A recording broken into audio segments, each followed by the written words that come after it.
السلام علیکم ورحمۃ اللہ تعالیٰ وبرکاتہ۔ بے اجازت جبرائیل بھی جن کے گھر آتے نہیں، بے اجازت جبرائیل بھی جن کے گھر آتے نہیں، قدر والے جانتے ہیں قدر شان اہل بیت۔ گندم امیر شہر کی ہوتی رہی خراب، گندم امیر شہر کی ہوتی رہی خراب، لیکن بچی کسی غریب کی فاقوں سے مر گئی، لیکن بچی کسی غریب کی فاقوں سے مر گئی۔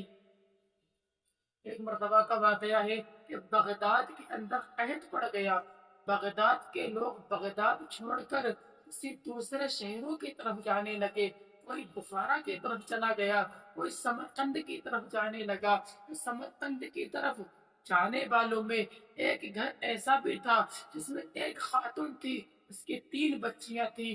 وہ سمرقند جانے لگی، جب وہ سمرقند پہنچی تو سمرقند جو اس سے پہلے لوگ گئے تھے سب کسی نہ کسی گھر میں جا کر رک گئے، لیکن وہ خاتون کو کوئی گھر نہ ملا۔ وہ خاتون کو لے کر سمرقند کے درخت کے نیچے بیٹھ جاتی ہے۔ جب وہ درخت کے نیچے بیٹھی اور پھر اپنے بچوں سے کہتی ہے کہ میں سمرقند کے اندر جاتی ہوں اور میں کوئی گھر تلاش کرتی ہوں، جب تک تم یہیں رہنا۔ وہ خاتون سمرقند گھوم کر آتی ہے لیکن اسے کوئی گھر نہیں ملا۔ اب وہ خاتون اسی درخت کے نیچے بیٹھی رہتی ہے۔ کافی وقت گزر جاتا ہے تو ایک شخص اس درخت کے پاس سے گزرتا ہے اور وہ شخص اس خاتون سے کہتا ہے کہ خاتون تم اس درخت کے نیچے کیوں بیٹھی ہو؟ وہ خاتون جو ہے پورا ماجرا سنا دیتی ہے۔ اب وہ شخص اس خاتون سے کہتا ہے کہ اس سمرقند میں ایک مسلمان جو ایسا ہے جو بہت زیادہ امیر ہے، یعنی ایک مسلمان امیر زیادہ ہے، اور وہ لوگوں کو اپنے گھر ٹھہراتا ہے، وہ مسافروں کو رہنے کے لیے گھر دیتا ہے۔ ایک بار تم اس کے پاس جاؤ، وہ تمہیں رہنے کے لیے گھر دے دے گا۔ اب وہ خاتون دوڑتی ہوئی اس امیر مسلمان کے پاس جاتی ہے، جیسے ہی دروازے پر دستک دیتی ہے تو کیا دیکھتی ہے؟ وہ شخص دروازے پر آتا ہے، وہ کہتا ہے کہ خاتون تم کون ہو، کیسے آنا ہوا؟ وہ خاتون کہتی ہے کہ میں بغداد سے آئی ہوں اور بغداد میں قحط پڑنے کی وجہ سے مجھے سمرقند آنا پڑا ہے، اور میں تمہارے پاس سر چھپانے کے لیے چھت مانگنے آئی ہوں۔ اگر تم مجھے سر چھپانے کے لیے چھت دے دو تو تمہاری مہربانی ہوگی۔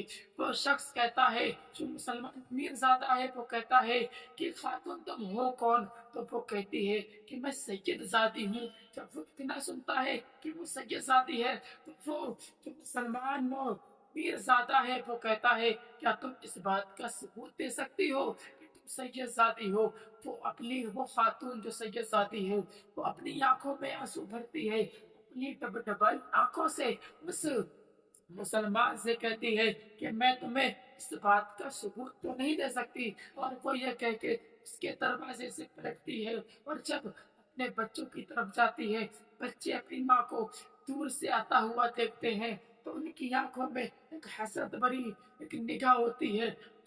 جب وہ خاتون اپنے بچوں کے پاس پہنچتی ہے اور پورا واقعہ بتاتی ہے، بچے اور وہ خاتون اسی درخت کے نیچے بیٹھ جاتے ہیں، لیکن وقت نہیں رکتا، وقت چلنے لگتا ہے، وقت چلتا رہتا ہے۔